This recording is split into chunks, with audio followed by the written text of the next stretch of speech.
we need to talk about fascia and the light body. For a long time, we've been taught to think of the body as separate parts.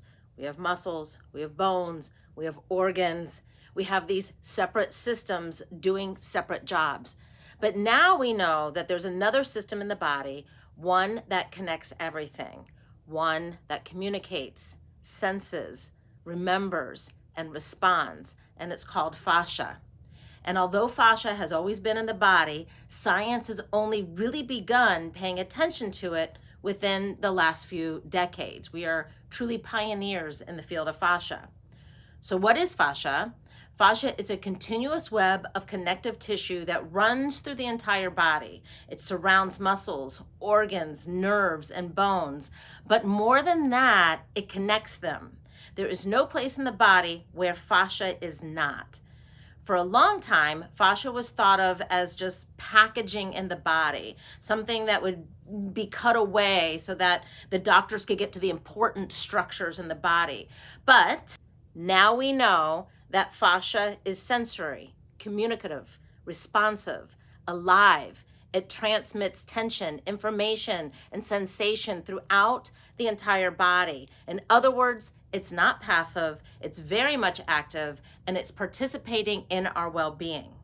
Even though fascia has been visible in dissections for centuries, it was always largely ignored.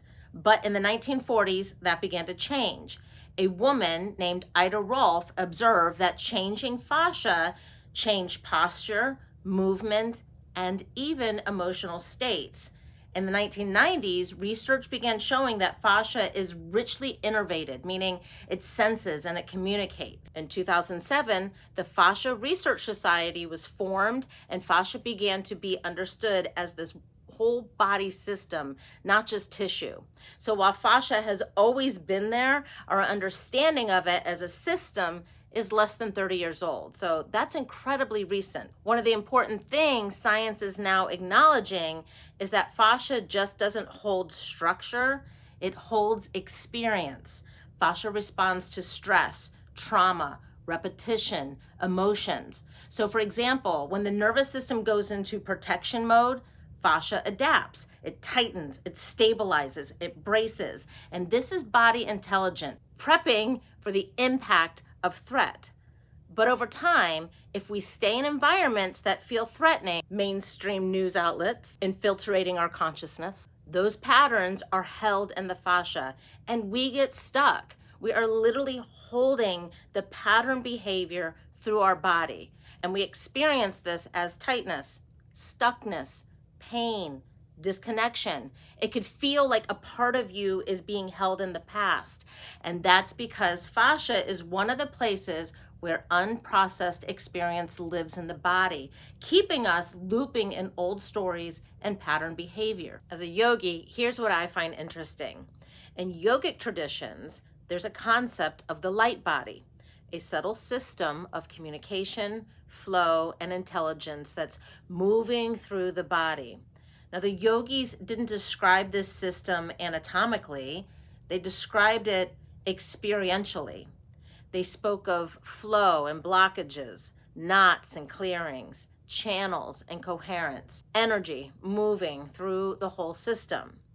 Since fascia is highly sensory, responsive to pressure, breath, and movement, is able to transmit information faster than conscious thought, and it acts like a communication matrix through the body, it's natural to ask, is it possible that what yogis were sensing as the light body is related to what we now call the fascia system? To be clear, fascia and the light body are not identical concepts.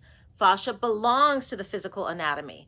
The light body belongs to the subtle anatomy. But here's what I find compelling.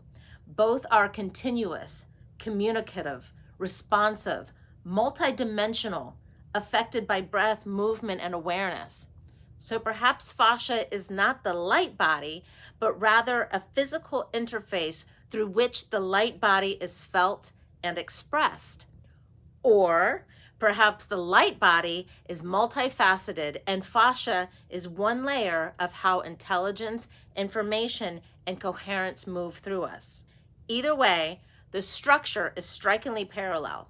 When we begin to pay attention to fascia and to the subtle intelligence of the body, we understand that healing isn't about fixing what's wrong, but restoring communication.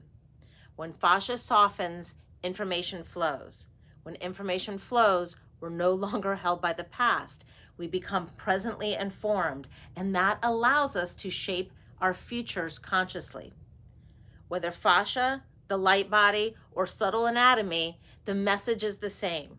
The body is wise, the body remembers, and the body knows how to reorganize itself when given safety, breath, and awareness. Ancient yogis discovered this truth, and science is just beginning to confirm it. And when these two worlds meet, science and spirituality, we are invited into a much more guided, intelligent, and embodied way of living. This is a way we live within sacred union. So it's one thing to hear all this information, and it's another thing to let your body experience it. Fascia, the light body, these subtle communication networks, they don't change just through thinking alone. They change through breath, awareness, and movement and safety. And that's what we explore in every quantum healing yoga session. We work directly with the body's communicative systems, clearing old stagnation, restoring flow, and renewing connection so the past no longer dictates to the present, and the present becomes an intelligent foundation for the future. If this conversation resonated, I invite you to experience it in your body, not just understand it from the intellect. Thank you for being here. Thank you for listening, and I will see you in practice. Satnam.